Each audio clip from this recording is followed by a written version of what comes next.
എന്തിനാണ് അള്ളാഹു കുറച്ചാൾക്ക് പണം കൊടുത്ത് കുറച്ചാൾക്ക് പണം കൊടുക്കാത്തത്? അള്ളാഹ്ക്ക് ഇപ്പൊ പണത്തോട് വലിയ ഇഷ്ടമുണ്ടോ? ഇല്ല. അള്ളാഹിന്റെ ഇഷ്ടത്തിന്റെ അടയാളാണോ ഒരാളുടെ ബിസിനസ്സിൽ ബർക്കത്തിട്ടത്? അല്ല അല്ല അല്ല. അങ്ങനെയെങ്കിൽ എങ്ങനെ ഫിറോൻ പണക്കാരനായത്, കാറൂൻ പണക്കാരനായത്, എങ്ങനെ അബൂജഹൽ കോടീശ്വരനായത്? അള്ളാഹിന്റെ ഇഷ്ടാനിഷ്ടത്തിന്റെ മാനദണ്ഡമൊന്നും അല്ല സമ്പത്ത്. ഇഷ്ടമില്ലാത്തവർക്കും ഇഷ്ടമുള്ളവർക്കൊക്കെ സമ്പത്ത് കൊടുക്കും. പാവപ്പെട്ട നബിമാരില്ലേ? ഉണ്ട്.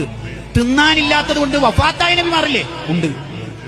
പണക്കാരായ നബിമാരില്ലേ? ഉണ്ടല്ലോ. സുലൈമാൻ നബി അലൈഹി സ്വലാമില്ലേ? കോടീശ്വരന്മാരായ സഹാബത്തില്ലേ? ഉണ്ട്. ദാരിദ്ര്യത്തിന്റെ തീച്ചുളയിൽ ജീവിച്ച സഹാബത്തില്ലേ? ഉണ്ട്. അപ്പൊ പണം അള്ളാഹുവിന്റെ ഇഷ്ടാനിഷ്ടത്തിന്റെ മാനദണ്ഡം അല്ലേ? അല്ല. പിന്നെന്തിനാ അള്ളാഹു ഇങ്ങനെ സംവിധാനിച്ചത്? പണക്കാരന് പാവപ്പെട്ടവനോട് കമ്മിറ്റ്മെന്റ് ഉണ്ടോ എന്ന് അറിയാനാണ് ചിലരുടെ കയ്യിൽ പണം കൊടുത്ത് ചിലർക്ക് പണം കൊടുക്കാതെ അള്ളാഹു ഇങ്ങനെ നിരീക്ഷിക്കുന്നത്. ലിയബ്ലുവക്കും അയ്യുക്കും അഹ്സനു അമലാ. എങ്ങനെയുണ്ട് നിന്റെ പണം കയ്യിലെത്തുമ്പോൾ?